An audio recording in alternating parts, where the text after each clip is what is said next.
The chains of debt, the invisible war of our age.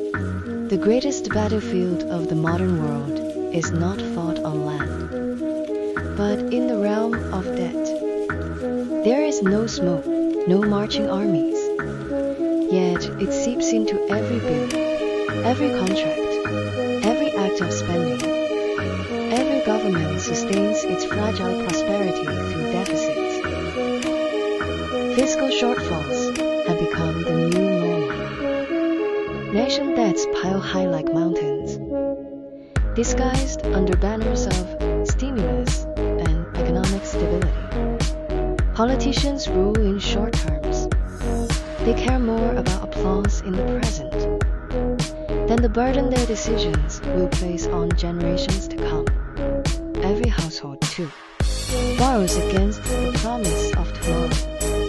Mortgages, car loans, credit cards, even education and healthcare are chained to debt. For many young people, the day they leave school is the day they step onto the path of repayment. They exchange decades of future income for a place to live,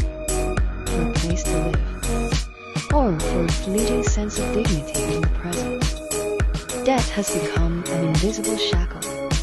It binds not only a generation's wealth, but also their freedom and their dreams.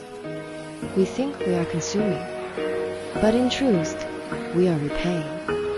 We think we are advancing, but in truth, we are being pushed forward by compulsion. Keynes once taught humanity how to borrow from the future, to preserve stability in the present. His logic saved capitalism during the Great Depression. But when borrowing becomes habit, and deficits become perpetual, the future itself is mortgaged away. Entire societies are pulled into the whirlpool of debt. Debt is no longer merely a financial tool. It is an invisible war.